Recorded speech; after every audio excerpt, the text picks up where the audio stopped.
আসসালামু আলাইকুম ওরহমতুল্লাহি ওবারাকাতু। জান্নাতি ও জাহান্নামীদের স্বস্থানে চিরস্থায়ীভাবে অবস্থান।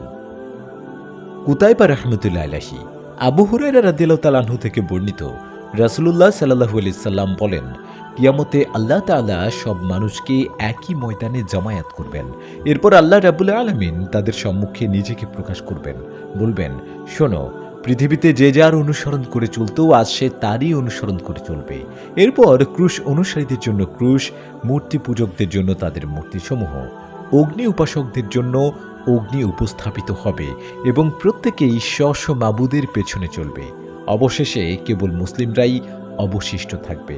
তখন রাব্বুল আলামিন তাদের সামনে প্রকাশিত হবেন, বলবেন, তোমরা অন্যান্য লোকদের অনুসরণ করলে না কেন? মুসলিমরা বলবে, নাউজুবিল্লাহ, আল্লাহর কাছে আমরা পানা চাই, আল্লাহর কাছে পানা চাই, আল্লাহই আমাদের রব, আমাদের রবকে না দেখা পর্যন্ত এখানেই আমরা অবস্থান করব।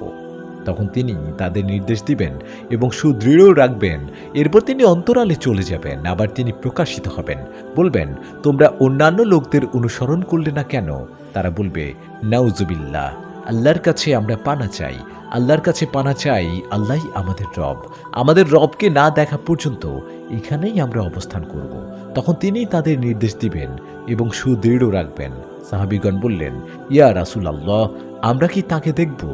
রাসূলুল্লাহ সাল্লাল্লাহু আলাইহি সাল্লাম বললেন, পূর্ণিমার রাতে চাঁদ দেখতে কি তোমাদের একজন আরেকজনকে কষ্ট দিতে হয়?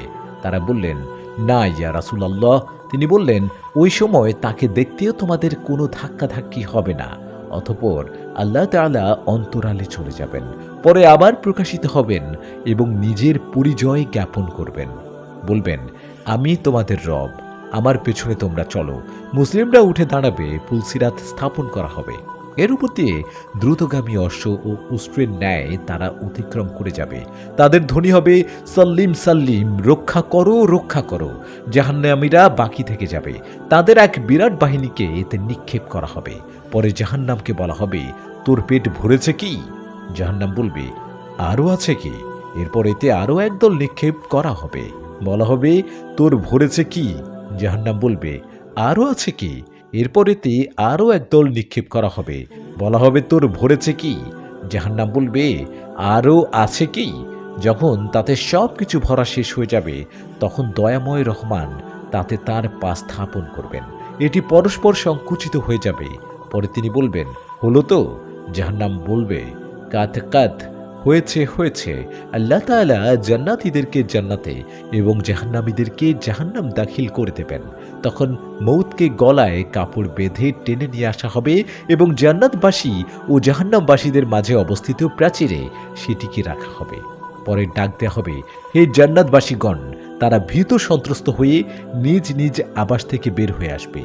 পরে ডাক দেয়া হবে, হে জাহান্নামবাসীগণ, তারা শাফায়াতের আশায় আশান্বিত হয়ে খুশিতে নিজ নিজ আবাস থেকে বের হয়ে আসবে। যা হোক, পরে জান্নাতবাসী ও জাহান্নামবাসীদের বলা হবে, তোমরা এটাকে চিনো? ওরা সবাই বলবে, আমরা একে চিনেছি, এই হলো মৃত্যু, যা আমাদের উপর ন্যস্ত করে দেওয়া হয়েছে। পরে এটি শোয়ানো হবে এবং ওই প্রাচীরের উপর এটিকে জবে করে দেওয়া হবে। এরপর বলা হবে, হে জান্নাতবাসীগণ, অনন্তকালের জন্য হলো তোমাদের এই জান্নাত, মৃত্যু নেই আর। হে জাহান্নামবাসীগণ, অনন্তকালের জন্য হলো তোমাদের এই জাহান্নাম, মৃত্যু নেই আর।